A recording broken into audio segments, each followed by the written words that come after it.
Merci, Monsieur Filleul. L'ordre du jour appelle la question orale de Monsieur Christian Cambon à Madame la garde des Sceaux, ministre de la Justice. Monsieur Cambon, vous avez la parole. Merci, Monsieur le Président. Madame la ministre, ma question s'adressait effectivement à Madame la garde des Sceaux, ministre de la Justice. Et puisqu'elle concerne les conditions de travail des surveillants de prison du centre pénitentiaire de Fresnes, Madame la ministre Cécile Duflot connaît bien notre département et sera évidemment à même d'apporter, je l'espère, quelques réponses. En effet, soumis au devoir de réserve, interdits de faire grève, les agents pénitentiaires ont pourtant, et à plusieurs reprises, beaucoup manifesté cette année pour exprimer leur ras-le-bol face à ce qu'ils ont appelé la déroute de la politique carcérale. Au début du mois de juin 2013, ces agents pénitentiaires se sont rassemblés devant l'établissement pénitentiaire de Fresnes pour dénoncer la violence grandissante des détenus à leur égard. Un surveillant venait encore d'être victime d'une prise à partie avec un détenu, ce qui lui a valu un malaise. Un autre de ses collègues avait été agressé avec une fourchette, ce qui lui a provoqué une incapacité temporaire de travail de 15 jours. Donc la fourchette devait être aiguisée. Et donc les agressions se multiplient. Et ce sont malheureusement les illustrations de la véritable détérioration des conditions de travail de ces agents en milieu pénitentiaire, alors qu'ils sont eux-mêmes évidemment très exposés.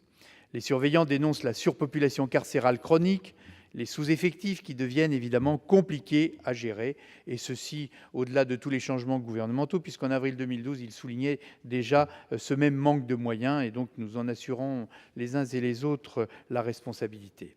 Je rappelle que le centre pénitentiaire de Fresnes compte 2275 détenus pour une capacité de 1440 places et quelques 750 surveillants. Or, derrière la surpopulation, ce sont les trafics qui s'organisent, rendant le travail de ces personnels de plus en plus difficile et de plus en plus exposé. Alors, le 22 mai dernier, une centaine d'agents a manifesté contre la remise en cause de leurs pratiques professionnelles.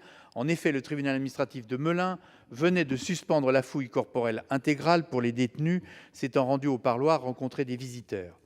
Cette fouille avait été instituée par le directeur de la prison de Fresnes depuis décembre 2012. Elle était certes ingrate, y compris pour les surveillants, mais on sait qu'elle était pourtant tout à fait nécessaire pour des raisons de sécurité. Le juge a considéré que cette application systématique constituait une atteinte grave et manifestement illégale à la liberté fondamentale de ces détenus. Néanmoins, le problème reste posé. Alors certes, le recrutement des conseillers d'insertion et de probation que vous avez annoncé, que la garde des Sceaux a annoncé dans le cadre de la réforme pénale, va dans le bon sens. Mais nous sommes très loin du compte entre les promesses et la mise en œuvre, car le ministère veut atteindre la moyenne de 40 dossiers par conseiller d'insertion et de probation. Et donc les 450 recrutements promis d'ici à 2015 sur tout le territoire ne vont évidemment pas suffire, puisque si on fait un compte rapide, ce sont 1500 agents qu'il conviendrait de recruter. Les syndicats demandent donc un plan pluriannuel de 4 à 5 ans avec des objectifs qui soient garantis. Vous le savez, Madame la Ministre, deux conceptions s'affrontent au sujet des prisons, et ce n'est pas exactement le but de ma question.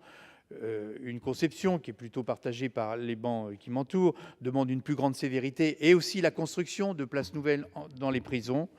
L'autre, qui est plutôt la conception de Madame la garde des Sceaux, vise au contraire à diminuer les effectifs en réservant la prison pour les formes les plus graves de la délinquance. C'est un débat d'importance nationale et qui reviendra ici certainement devant la Haute Assemblée. Il n'empêche, quelle que soit de toute façon l'orientation à court terme, le problème de la sécurité du personnel sera toujours présent. Aussi, je vous demande, Madame la Ministre, de quelle manière vous entendez répondre à ces préoccupations et de nous fixer le cadre de vos priorités en matière de politique pénitentiaire et de sécurité des agents pénitentiaires. Je vous remercie.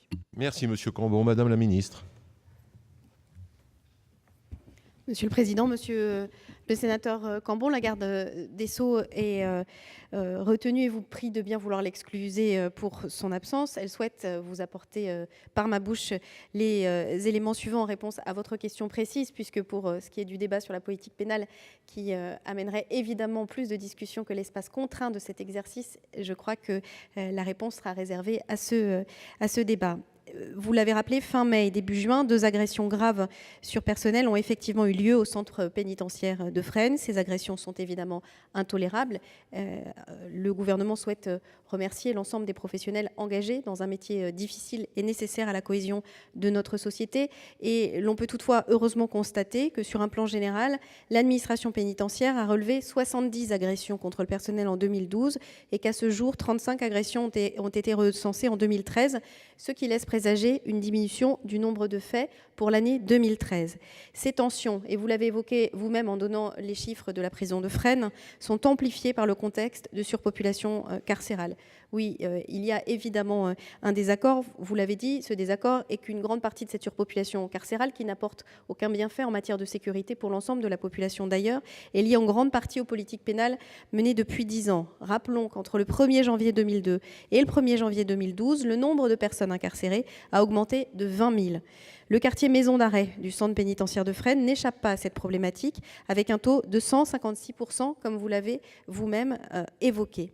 La garde des Sceaux a fait de la lutte contre la surpopulation carcérale qui conduit à des conditions de détention indignes, c'est un point, mais aussi à des conditions de travail très difficiles pour le personnel, extrêmement pénible humainement et professionnellement, une priorité de son action depuis sa nomination. Des mesures ont d'ores et déjà été prises sur plusieurs plans, une rénovation et une extension du parc immobilier, 6 500 nouvelles places de prison seront livrées avec une fermeture corrélative d'établissements vétustes.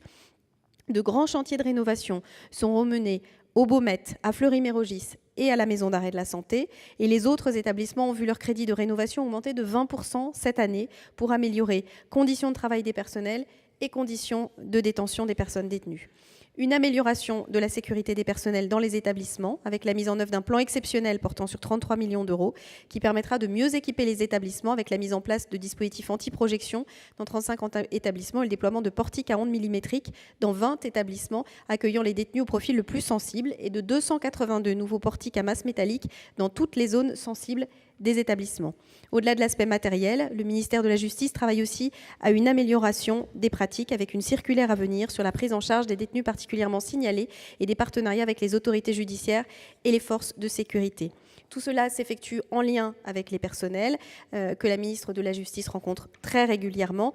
La situation de Fresnes est examinée avec la plus grande attention en ce qui concerne les effectifs. Aujourd'hui, près de 97% des postes de surveillance sont pourvus et une trentaine de surveillants stagiaires rejoindront cet établissement dès le 30 septembre. 5 postes de surveillants sont en outre offerts à la prochaine commission administrative paritaire de mobilité qui aura lieu fin novembre. La garde des Sceaux entend ainsi conduire une politique ambitieuse pour les agents du service public pénitentiaire, qui se traduira encore par de nouvelles créations d'emplois dans le projet de loi de finances pour 2014, tout en assurant, et c'est conforme à nos principes, le respect de la dignité et des droits des personnes privées de liberté. Merci, Madame la Ministre. Monsieur Cambon ? Oui, Monsieur le Président, je veux remercier la ministre des indications précises et de la réponse précise qu'elle a apportée. Je pense que les chiffres que vous avez cités concourront à un apaisement de la part des personnels des agents pénitentiaires. Je pense que sur ce sujet, même si nous avons des désaccords sur la politique pénitentiaire, vous l'avez évoqué, on les assume et nous sommes en démocratie, mais je pense qu'au moins nous pourrons peut-être nous retrouver sur ce sujet précis qui consiste à faire en sorte que ces agents pénitentiaires qui travaillent dans des conditions quand même extrêmement difficiles, extrêmement tendues, puissent trouver matière à se rassurer et que les mesures qui vont être mises en œuvre par la garde des Sceaux iront dans le sens des préoccupations que j'ai évoquées. Je vous remercie, Madame la Ministre. Merci, Monsieur Cambon. Merci, Madame la Ministre. L'ordre du jour appelle la question orale de Monsieur Yannick Vaugrenard à Madame la Ministre de la